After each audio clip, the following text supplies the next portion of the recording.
پاش چەندان ساڵ دژایەتی و ڕکابەری و نانەوەی قەیران و گێرمە و کێشەی بەلەبری لە ڕۆژهەڵاتی ناوەڕاستدا شانشینی عەرەبستانی سعودیە و کۆماری ئیسلامی ئێران ڕێکەوتن واژۆ دەکەن بە ناوبژیرکردنی وڵاتی چین. کاریگەریە ئاسایشیەکانی ئەم ڕێکەوتنە چی دەبن؟ بۆ وەڵامدانەوەی ئەم پرسە و ژمارەیە پرسی تریش ڕاستەوخۆ لە ڕێی سکایپەوە میوانداری یاسین تەهاشی کەرەوەی سیاسی دەکەین. کاک یاسین زۆر سپاس بۆ ئامادەبوونت. یەکەم پرسیارم ئەوەیە، ئەم ڕێکەوتنە چ شتێک لە ڕەفتارەکانی ئێران ئەگۆڕێ لە ڕۆژهەڵاتی ناوەڕاستدا؟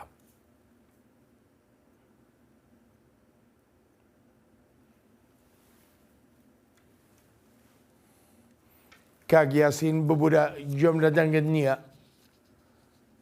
ئەلو زۆر سپاس کاک بەڵێن، ڕێز و سڵاو بۆ بینەران.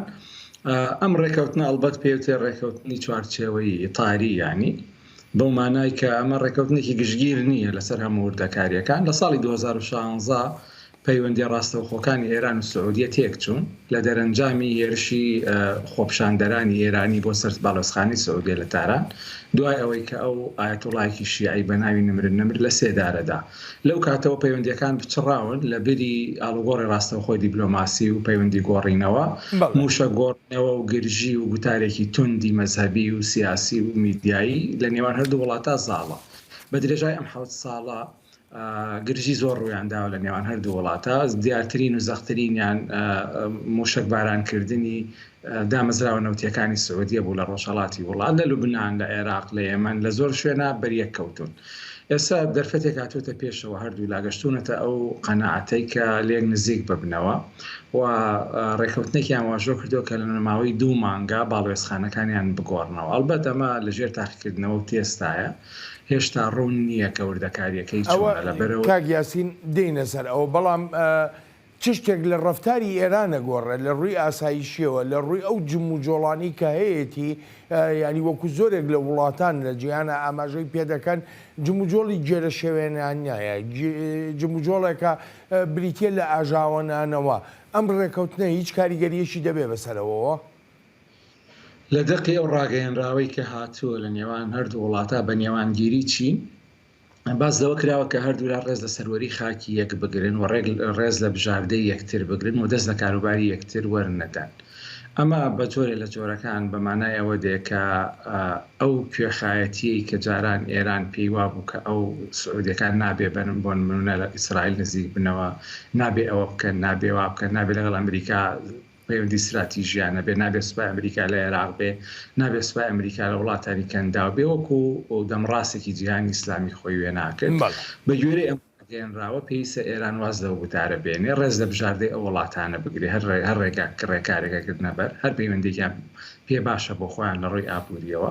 هەروەها لە پشتپەردە زۆر باس لەوە ئەکرێت کە ئێران گفتی داوە، بەڵێنی داوە کە کاریگەری دروستکە لەسەر حوسیەکانی یەمەن گرژی لەگەڵ سعودیە کەم بکەنەوە. ئەی میلیشیاکانی عێراق، ئەو میلیشیانەی کە ئێران سەرپەرشتیانەکە، میلیشیاکانی عێراق هەندێکیان لەوانە کە ڕاستەوخۆ سەر بە ئێران وەکو کەتایبی حیزب الله لە سەرەتاوە ڕایانگەیانەوە کە ئەوان پابەند نابن بە ئاشتەوایی سعودیە و ئێران، بەڵام گرژیش نانوێنن، یعنی بە گوتارەکەیان ناوا دیارە. تەنها ئەوەیە کە گرژی میدیایی و گوتاری سیاسی بە توندی دەربارەی ئال سعود و ڕژێمی ئال سعود و وزوتنەوەی وەهابی و ئەو گوتارێک کە چەندین ساڵە لەسەری کارەکەن بەردەوامە بن.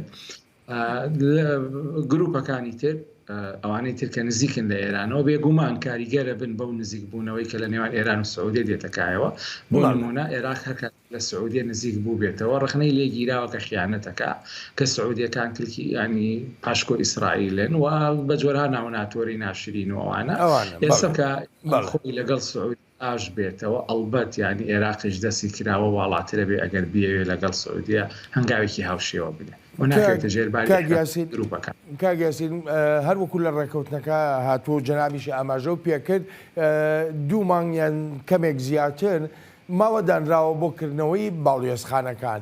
بۆچی و 2 مانگە دادەنرێ؟ ینی ئەمە نردنی پەیامێکە، چاوەڕوانکردنی ئەوەیە کە هەڵوێستی فەرمی و کاریگەری تەواوەتی ئەمریکا لەم ڕێکەوتنەدا بزانرێ یا چۆنە؟ ینی بۆچی 2 مانگ دادەنرێ؟ وەزارەتی دەرەوەی ئەمریکا لەگەڵ دەستگای ئاسایشی نیشتیمانی ئەمریکا هەردووکیان ئەویان ڕاگەیاندۆ کە ئاگاداری وردەکاری ڕێکەوتنەکان و هەنگاو سعودیەکان ئاگاداریان کردوێتەوە، بەڵام بەگومانن ینی وەکو لە وەڵستری جۆرنال بڵاو کراوەتەوە ئەمڕۆ لە هەندێک ناوەندی ئەمریکیەوە بەگومانن لەوەی ئێرانیەکان پابند بن، چونکە ئێرانیەکان مێژوویەکی درێژیان هەیە لەگەڵ ئێران دوو کێشەیەکی قۆڵیەیە کە کێشەی دەوڵەت و کێشەی شۆڕشە. ئەوەی کە لە چین ڕێکەوتنەکەی ئیمزا کردو علی شەمخانیە کە نوێنەری ئاسایشی نەتەوەی ئێرانە، بەڵام کەسی یەکەمە، بەڵام هەتاوەکو سوپای پاسداران پابند نەبن و پابندی خوان ڕانەگەێنن بە ڕێکەوتنەکەەوە هیوای ئەوەی نییە کە چانسی سەرکەوتنی هەبێ.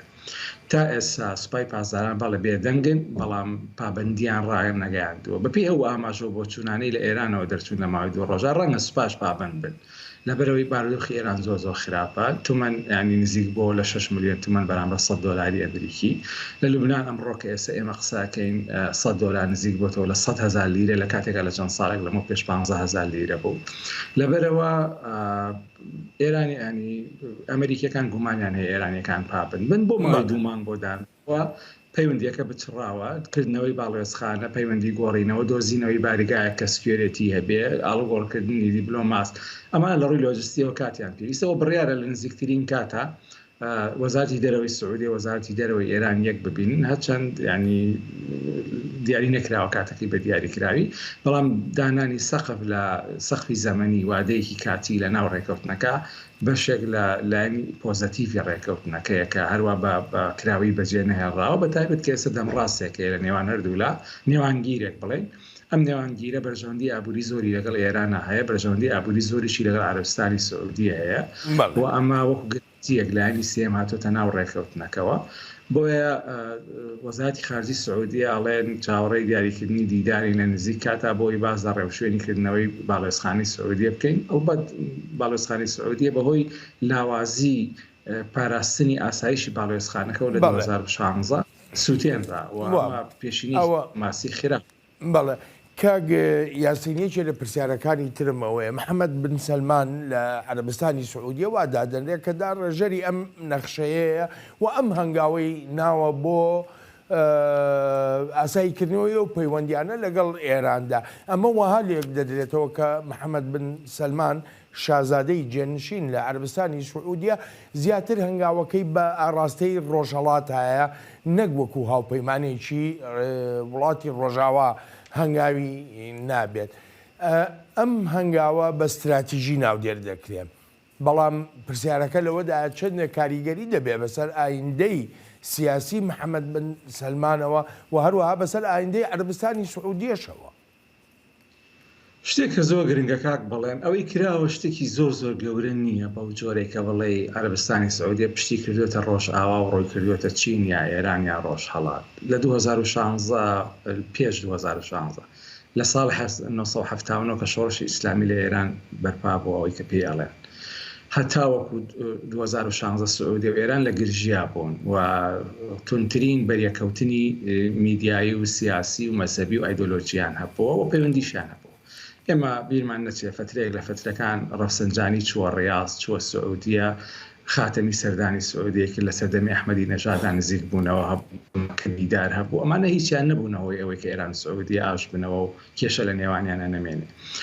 ئەو کاتە سعودیەکان بەهێزترین و تۆکمەترین پەیوەندیان لەگەڵ ئەمریکا هەبوو و هاوپەیمانی ڕاستەخۆی ئەمریکا بوون. ئێستا یانی ئەگەر ڕۆژێک لە ڕۆژان ئیبراهیم ڕەیسیش بچێتە ڕیاض هێشتا ناکاتە ئەو کاتەی کە ڕەفسەنجانی چووە ڕیاض و لە چووە مەکە و مەدینە و ینی میوانی سعودیان بۆ باشترین پەیوەندیشیان لەگەڵ ئەمریکیەکانە بوو. بۆیە مبالەغەیەک زۆرێک لە زیادەڕۆیی هەیە لەوەی کە پێت وایە خەڵکێک پیان وایە ئەم ڕێکەوتنە پشتکردنی سعودیە لە ڕۆژ ئاوا و لە ئەمریکا و ڕووکردنە ڕۆژهەڵات.